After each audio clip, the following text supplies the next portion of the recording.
All right. Hi, Rick. Thank you for joining me on this call.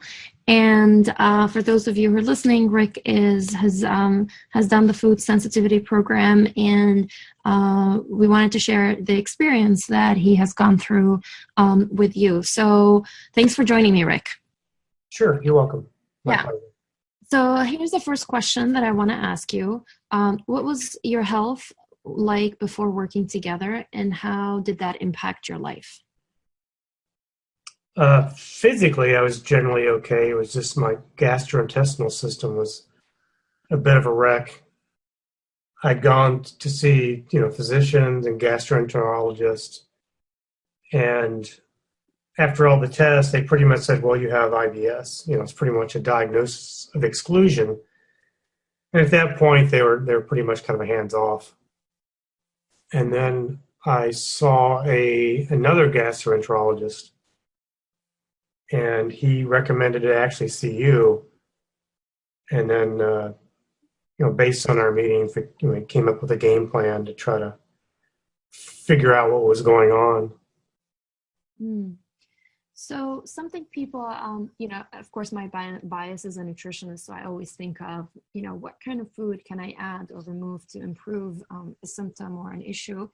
But that's not always the case for people. Was that for you? Was there something that made you hesitate about the food-based or the nutrition approach? No, not really. I just honestly had given a lot of thought. I assumed it was some kind of uh, physical issue going on with me because there are members of my family who have similar issues, and I kind of attributed that to some kind of, something I inherited, something genetic. And Mm, I started doing some research on my own. And I said, well, maybe there's a connection here.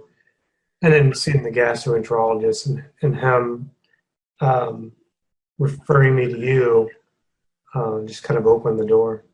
yeah, well, that's great. That's great. And it's interesting how often people think of things they take them that they're going to happen to them for granted, or medical conditions, or sometimes I feel people don't know how good their bodies can feel and what normal is until you experience it. Right. Yeah.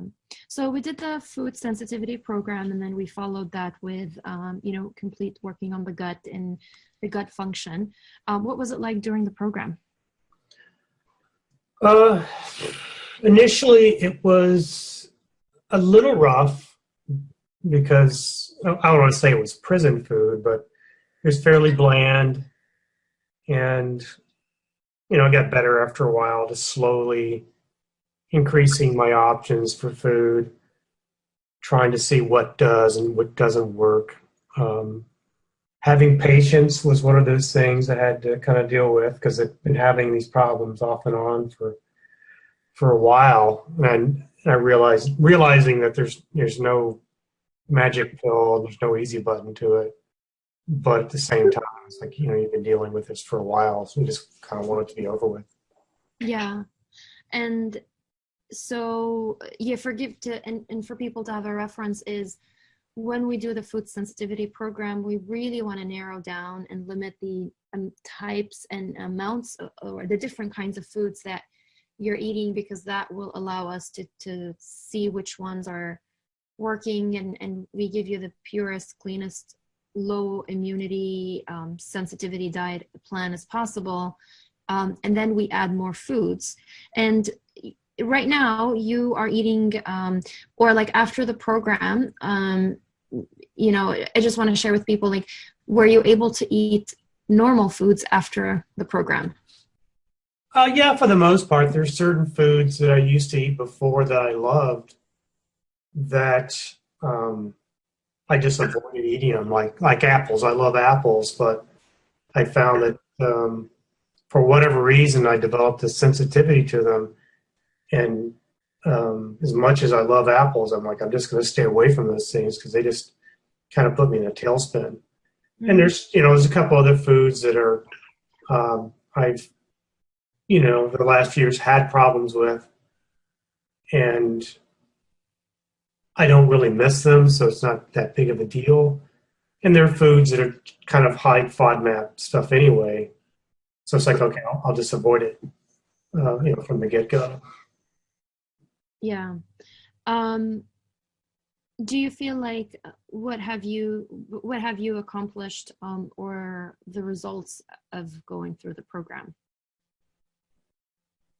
Well, there's the medical side and the psychological side. Um, for me, the biggest part, I suppose, is psychological. Is it kind of it eats on you every day, and you start, you become somewhat obsessed about your problems, which kind of amplifies the issue in a sense. You start thinking about it, which causes more anxiety, which causes more problems. Um, it's kind of freed me up. It's a lot of folks with this problem. They always think, okay, where's the nearest bathroom? What can I eat? What can I not eat? I still think about what I can and cannot eat, but I'm not as obsessed about it. And I can go on vacations and go on trips and go out and not really think about it as much. Yeah, and I remember when at some point you were able to go on a hiking trip, and Right. that was something you had shared that you wouldn't have been able to do if your symptoms were the same, if you haven't changed anything in your diet. Right. If it gets bad enough, you almost feel like a shut-in. Mm. And I like to, I'm an active person. I like to be outside a lot and go hiking and running and things like that. And it's kind of hard to do if you're always looking over your shoulder for a restroom. Yeah, absolutely, absolutely. Um, so anything else that you feel have benefited, or learning points or aha moments going through not just only the food sensitivity program, but this whole experience of looking at your food and trying to make those changes? Yeah, I came to realize that um, my gastrointestinal issues are kind of like a wound in a way. So you have to give my body time to heal and to recover. And in doing so, it makes it easier down the road. It's no different than, in a sense, like having a broken bone. You're not going to put it in a cast and you'll be ready to go. You have to give yourself time. And over time, it starts to heal itself, assuming you're eating the right foods and you're taking care of yourself. And then, once it's healed, then your body can take a little bit more punishment, if you will. You can open yourself up to foods that you previously couldn't eat, that maybe you didn't necessarily have a food sensitivity to, but there were foods that you avoided because either because you had a slight sensitivity to them, or because psychologically you just couldn't bring yourself to eat them at that point. Yeah, and what sometimes people don't know is that there is that brain and the gut connection. So yes, you may be anxious and irritable because of your digestive issues, but that could also be a sign of imbalances in the gut.